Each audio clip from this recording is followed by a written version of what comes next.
សួស្តីមិត្តភ័ក្តិបងប្អូនទាំងអស់គ្នាការថតវីដេអូលើកនេះគឺខ្ញុំចង់លើកយកពីប្រធានបទមួយដែលសំខាន់គឺប្រធានបទតាក់ទងទៅនឹងការពិបាកចិត្តហើយនឹងការមិនអាចសម្រេចផែនការអញ្ចឹងសួរថាតើយើងត្រូវធ្វើម៉េចដើម្បីឲ្យឈប់ពិបាកចិត្តហើយទៅអាចសម្រេចផែនការតាមបំណងចង់និយាយថាអាចសម្រេចកិច្ចការតាមសេចក្តីប្រាថ្នារបស់យើងដូចថាអ្នកខ្លះមានសេចក្តីប្រាថ្នាចង់ខ្លាចជាសិស្សបកាយអ្នកខ្លះមានសេចក្តីប្រាថ្នាចង់ខ្លាចជាអ្នកជំនួញដ៏ជោគជ័យអ្នកខ្លះមានសេចក្តីប្រាថ្នាចង់ខ្លាចជាគ្រូពេទ្យអ្នកខ្លះមានសេចក្តីប្រាថ្នាចង់ខ្លាចជាគ្រូបរិញ្ញាបត្រចឹងអ្នកខ្លះមានសេចក្តីប្រាថ្នាចង់ខ្លាចជាអ្នកនយោបាយសិតតែមានសេចក្តីប្រាថ្នាប៉ុន្តែមនុស្សភាគច្រើនរស់នៅជាមួយនឹងគេហៅថាសេចក្តីពិបាកចិត្តតបប្រមាណក្នុងចិត្តអញ្ចឹងយើងសិក្សាពីឫសគល់នឹងទាំងអស់គ្នាហើយយើងដោះស្រាយវាតាមរបៀបណាបើតាមការសិក្សាស្រាវជ្រាវជាច្រើនរបស់ខ្ញុំសិក្សាស្រាវជ្រាវពីបុគ្គលដែលជោគជ័យហើយនឹង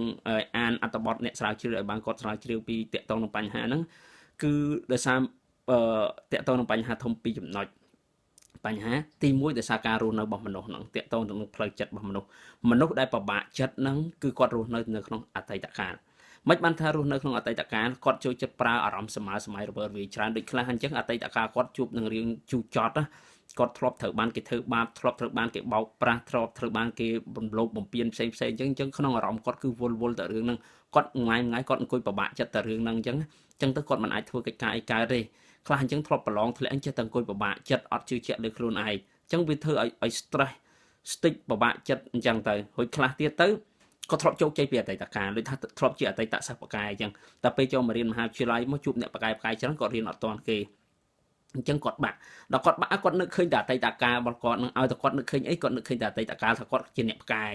ាយម្នាក់អីចឹងណារួចដល់ពេលអញ្ចឹងទៅគាត់អត់ខំប្រឹងទេគាត់ចេះតែរបៀបថាមោទនភាពនឹងអតីតកាលជ្រុលរស់នៅទៅជាមួយអតីតកាលគិតតែខ្លួនឯងបកាយអញ្ចឹងណាអញ្ចឹងទៅ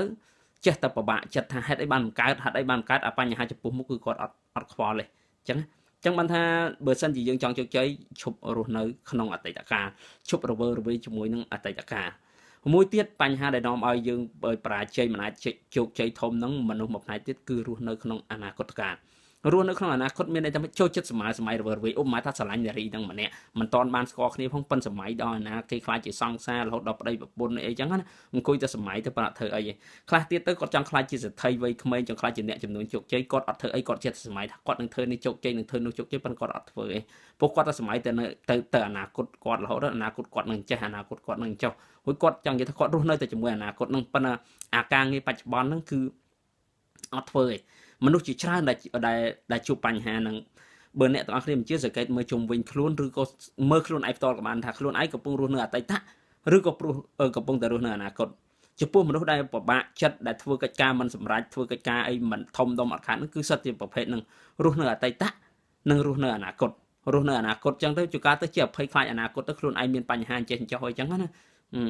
ាភ័យខ្លាចថាព្រួយបារម្ភច្រើនដូចខ្ញុំពីក្មេងគឺខ្ញុំធ្លាប់រស់នៅពីរស់នៅទៅក្នុងអនាគតច្រើនភ័យច្រើនព្រួយច្រើនមិនដូចថាពីក្មេងចឹងយើងមានឪពុកម្ដាយមានអីចឹងដល់ភ័យចេះថាអត់ពីឪពុកម្ដាយទៅយើងរស់នៅរបៀបម៉េចមានពីណាគេអាងមានណាទីពឹងមានអីចឹងយើងចេះតែពិបាករួចខ្លះទៅត្រូវធ្វើដំណើរផ្លូវឆ្ងាយក៏ចេះតែព្រួយមុនឧបមាថានៅស្រុកស្រែអញ្ចឹងរៀននៅវិទ្យាល័យនៅខេត្តអញ្ចឹងឡើងមកភ្នំពេញអញ្ចឹងចេះតែគិតថាបែកម៉ែបែកឪមកនៅភ្នំពេញអញ្ចឹងរស់នៅរបៀបម៉េចទេមិនដឹងយ៉ាងម៉េចទេបាយទឹកនៅណាទេមនុស្សច្រើនទៀតមនុស្សរខកក៏ច្រើនមនុស្សអីក៏ច្រើនខ្លាចជួបគេធ្វើបាបអញ្ចឹងចេះតែពិបាកចិត្តណាហើយពិបាកចិត្តកាលណាធម្មតាយើងគិតច្រើនពិបាកចិត្តដកថើមរៀងតឹងផ្អឹកអញ្ចឹងទៅបេះដូងលោតគេហៅថាលោតអត់ស្រួលវាអត់តាមចង្វាក់ធម្មតាអញ្ចឹងធ្វើឲ្យចរន្តឈាមក្នុងខ្លួនយើងដើរអត់ស្រួលកាលណាចរន្តឈាមយើងដើរអត់ស្រួលក្នុងខ្លួនយើងអត់ស្រួលអាស៊ីតកាពះក៏ចេញលើសពីធម្មតាដែរអញ្ចឹងយើងចូលចិត្តអង្គុយពិបាកចិត្តដូចខ្លះអញ្ចឹងត្រូវចេញទៅដំណើរទៅឆ្ងាយទៅក្រៅប្រទេសទៅអីអញ្ចឹងអង្គុយពិបាកចិត្តទុកមុនណាព្រោះអត់គេហៅថាចូលចិត្តទៅអនាគតមុនណាអត់ទាន់នឹងស្ថានភាពមិនហើយចឹងសួរថាតើយើងត្រូវដោះស្រាយរបៀបម៉េចបញ្ហាដែលយើងដោះស្រាយគឺរស់នៅក្នុងបច្ចុប្បន្នយើងកុំរស់នៅអតីតកាលហើយក៏កុំរស់នៅអនាគតគឺរស់នៅបច្ចុប្បន្នធ្វើកិច្ចការណាដែលជាកិច្ចការបច្ចុប្បន្នភាពរបស់យើងឧបមាថាយើងទៅរៀនសាលាយើងត្រូវរៀនមានអីខ្លះគណិតជារូបវិទ្យាមេកានិកស្អីចឹងណាថាឥឡូវមុខវិជ្ជាអស់ហ្នឹងយើងត្រូវរៀនភាសាបារាំងភាសាអង់គ្លេសរៀនអស់ហ្នឹងហើយកិច្ចការណាដែលបន្តដូចជា homework អីចឹងដែលគ្រូដាក់ឲ្យធ្វើ assignment ផ្សេងៗធ្វើអស់ហ្នឹងធ្វើកិច្ចការអស់ហ្នឹងឲ្យរួចចេះចំអាការងារនៅបន្ទាប់មកគឺធ្វើរួចបាយហើយចឹងចានចឹងត្រូវលាងចានលាងអីស្អាតដល់ម៉ោងដាំបាយគឺត្រូវដាំបាយអត់មានទៅអង្គុយរវើរវាយអីចឹងឬក៏អង្គុយនឹកឃើញណាលេងហ្គេមលេងអីចឹងទៅ ទៅរស់នៅក្នុងអតីតកាលខ្លួនឯងទុកម្សិលមិញអង្គុយលេងហ្គេមហើយសម័យអញ្ចឹងសារសងគ្នាណានៃអញ្ចឹងយើងចេះតែប្របាក់ចេះឬការងារយើងអត់បានធ្វើព្រោះយើងរវល់ស្មើអញ្ចឹងយើងរស់នៅក្នុងបច្ចុប្បន្នគឺយើងធ្វើកិច្ចការណាដែលជាកិច្ចការបច្ចុប្បន្នភាពរបស់យើងតាក់ទងអាណាដែលយើងមកពុបអញ្ចឹងយើងធ្វើវាពុបអញ្ចឹងទៅយើងធ្វើឲ្យរួចគឺឲ្យអត្ថភាពលើការងារបច្ចុប្បន្នហ្នឹងវាមានអត្ថភាពនៃការធ្វើដូចឧមាថាមនុស្សយើងសំខាន់គេទៅលើសុខភាពអញ្ចឹងយើងឲ្យលើកិច្ចការអត្ថភាពទៅលើសុខភាពយើងមុនដូចជាការលេងកីឡាអញ្ចឹងយើងត្រូវលេងកីឡាពីម៉ោងប្រហែលមួយថ្ងៃកន្លះម៉ោងឬក៏ដើរបានកន្លះម៉ោងរាល់ថ្ងៃអញ្ចឹងដើម្បីយើងស្រួលខ្លួនអញ្ចឹងទៅអាហ្នឹងយើងឲ្យអត្ថភាពនៃការលេងអញ្ចឹងណារួចមួយទៀតអាការងារធ្វើកិច្ចការដូចជាក្នុងផ្ទះអញ្ចឹងរៀបចំឲ្យស្អាតបានអញ្ចឹងឲ្យមានអនាម័យអញ្ចឹងការរស់នៅស្អាតអញ្ចឹងមួយទៀតការហូបចុកអីចឹងមិនចេះតែញ៉ាំតែពីអីឲ្យតែបានឆ្អែតឬឲ្យតែបានឆ្ងាញ់គឺអត់អញ្ចឹងទេគឺយើងញ៉ាំអាណាគិតគូរដល់សុខភាពខ្លួនយើងកុំញ៉ាំច្រើនជ្រុលកុំញ៉ាំរបស់ណាដែលពិបាករំលាយទម្លាប់ញ៉ាំកុំញ៉ាំផ្អែមពេកអីចឹងណាអាហារណាដែលប៉ះពាល់សុខភាពយើងកុំញ៉ាំអាហ្នឹងគឺជាការរស់នៅក្នុងបច្ចុប្បន្នកាលមួយដែលធ្វើឲ្យយើងនឹងអាចសម្រេចការងាររបស់យើងបានសម្រេចជឿខ្ញុំទៅមនុស្សពិបាកចិត្តដោយសារតែខ្លួនឯងអត់បានធ្វើកិច្ចការរបស់ខ្លួនឯងខ្លះទៀតអត់បានធ្វើខ្លះអត់មានពេលវេលាធ្វើខ្លះទៀតមិនអាចបញ្ជាខ្លួនឯងឲ្យធ្វើបានមនុស្សជាច្រើនព្រមទាំងខ្ញុំក៏ធ្លាប់ជួបបញ្ហាដែរចង់និយាយថាចុះការ assignment ត្រូវប្រមូលស្អែកយប់នឹងអត់មានអារម្មណ៍ធ្វើទៅអង្គុយតឹងធុងពិបាកចិត្តហួយសួរថាមិនបានអត់ក្រោកទៅធ្វើ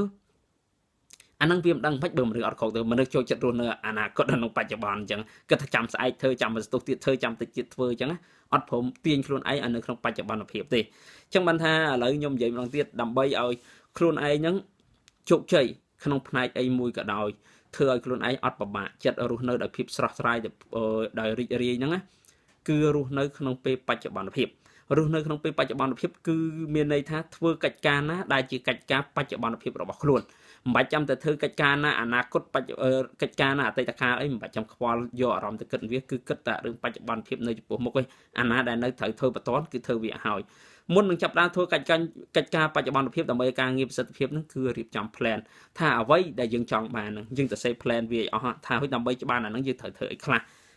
អញ្ចឹងឧបមាថាយើងចង់ខ្លាចជំនាញចំនួនម្នាក់យើងខ្លាចជាអ្នកចង់ខ្លាចជាអ្នកចំនួនអ្នកជោគជ័យអញ្ចឹងយើងត្រូវធ្វើមិនខ្លះយើងអត់ដឹងមិនអញ្ចឹងដើម្បីដឹងយើងត្រូវទៅមើលប្រវត្តិអ្នកចំនួនជោគជ័យតើគេត្រូវធ្វើខ្លះនិងមើលឯកសារស្រាវជ្រាវសភៅដែលគេស្រាវជ្រាវពីអ្នកចំនួនអ្នកជោគជ័យខ្លាចជាមហាសេដ្ឋីហ្នឹងតើគាត់ធ្វើអ្វីខ្លះយើងយកសភៅអស់ហ្នឹងយកមកមើលអានឲ្យបានច្រើនទៅយើងចាប់ផ្ដើមទាញមកគំនិតយើងថាយើងចង់ធ្វើអីយើងយក model របស់គេយកមកធ្វើយើងរៀបជា step នៃការធ្វើកាលណាយើងរៀប step ហើយយើងចាប់ផ្ដើមចូលបច្ចុប្បន្នភាពរបស់យើងគឺយើងអនុវត្តទៅតាម step របស់យើងអត់ខ្វល់រឿងអីផ្សេងទេគឺយើងធ្វើទៅតាម step ដែលយើងបានកំណត់ទុកជាមួយនឹងបច្ចុប្បន្នភាពរបស់យើងរួចមួយទៀតការកំសាន្តលេងអាការងាររឿងកំសាន្តលេងហ្គេមឬក៏ដើរលេងណាដែលអត់ប្រយោជន៍ហ្នឹងអាហ្នឹងយើងកុំដាក់វាជាការងារអត្ថភាពចាំថាកំសាន្តគឺកំសាន្តដើម្បី release stress របស់យើង relief ខ្លួនយើងឲ្យស្រស់ស្រាយរួចបើសិនយើងកំសាន្តហើយជាសម្ពាធមួយអាហ្នឹងគេមិនមែនហៅការកំសាន្តអ្នកខ្លះកំសាន្តហើយធ្វើបាបខ្លួនឯងមិនបានថាអញ្ចឹងដូច homework អត់ទាន់ធ្វើទៅអង្គុយលេងហ្គេមបើលេងហ្គេមសួរតែសុបាយអត់ទេអារម្មណ៍មួយអត់ធ្វើមូលមិនចេះតែភ័យរឿងចុះ homework អញអត់ទាន់ធ្វើផង assignment អញអត់ទាន់ធ្វើផងបើដងឡើងដឹបលេងហ្គេមហើយដេកអត់លក់ទៀត homework អត់ទាន់ធ្វើឲ្យផង assignment អត់ទាន់ធ្វើឲ្យធ្វើមិនទៅប្រខេងប្រខំ call ទៅគេទាំងឯងដើម្បីច្រឡងសុំគេកត់សុំគេអីឬក៏សុំពជាពេលគ្រូចុការអត់ទៅរៀនទៀតកិច្ចក៏មានដែរអញ្ចឹងហើយចេះតែភ័យហើយអ្នករស់ស៊ីក៏ដូចគ្នាអញ្ចឹងដែរចឹងមានចង់និយាយថាអត់មានទំនួលខុសត្រូវទៅលើការងាររបស់ខ្លួនឯងអញ្ចឹងណាចឹងទៅចិត្តតែភ័យព្រួយណាស្អែកជួបអតិថិជនអញអត់មានរបស់នេះឲ្យគេទេធ្វើមិនទៅខ្វះទំនួលខុសត្រូវឃើញអត់រស់នៅក្នុងបច្ចុប្បន្នភាពរបស់ខ្លួនឯងអញ្ចឹងណាចឹងនិយាយបញ្ជាក់សារជាថ្មីម្ដងទៀតលើកទី3ដើម្បីច្បាស់ឈប់រស់នៅអតីតកាលឈប់ទៅរស់នៅអនាគតកាលប៉ុន្តែរស់នៅក្នុងបច្ចុប្បន្នភាពធ្វើកិច្ចការណាដែលជាកិច្ចការបច្ចុប្បន្នភាពរបស់ខ្លួនកំសាន្តគឺកំសាន្តដើម្បីឲ្យខ្លួនឯងស្រស់ស្រាយមិនមែនកំសាន្តដើម្បីដាក់សម្ពាធលើខ្លួនឯងទេសួរថាកំសាន្តទៅបើកិច្ចការនឹងជាកំសាន្តដើម្បីដាក់សម្ពាធលើខ្លួនឯងមិនបាច់ចាំធ្វើវាទេគឺកំសាន្តដើម្បីឲ្យយើងស្រស់ស្រាយអញ្ចឹងមានន័យថាយើងធ្វើកិច្ចការយើងហើយយើងធ្វើកិច្ចការដែលយើងចប់ហើយយើងយកពេលបន្តិចហ្នឹងយកទៅកំសាន្តពេលហ្នឹងគឺយើងអត់ខ្វល់ព្រោះការងារយើងហើយយើងអត់មានអារម្មណ៍យើងទៅជាប់មួយវាទៀតទេអញ្ចឹងយើងកំសាន្តយ៉ាងសប្បាយមកធ្វើឲ្យយើងខួរក្បាលយើងហ្នឹងគឺស្រស់ស្រាយហ្មងដល់ពេលយើងស្រស់ស្រាយហើយយើងបកមកធ្វើការងារគឺយើងផ្ចង់អារម្មណ៍ការមួយការងារយើងបានល្អហ្មងបាទអញ្ចឹងខ្ញុំគិតថាការបញ្យល់របស់ខ្ញុំហ្នឹងគឺអាចជាគំនិតយោបល់ជាពិសេសគឺបងប្អូនដែលកំពុងរៀននៅមហាវិទ្យាល័យដែលគាត់ជួបបញ្ហាពិបាកចិត្តអញ្ចឹងហើយនឹងមិត្តភ័ក្តិមួយចំនួនដែលគាត់ចាប់ផ្ដើមកិច្ចការរកស៊ីដំបូងខ្ញុំគិតថាតែទៅជួបការពិបាកចិត្តអីច្រើនណាអញ្ចឹងអាចយកវិធីសាស្ត្រហ្នឹងយកទៅអនុវត្តហើយទៅខ្ញុំគិតថាវានឹងមានប្រសិទ្ធភាពអាចជួយជំនួយស្មារតីផ្លូវចិត្តបានច្រើនបាទអញ្ចឹងសូមអរគុណ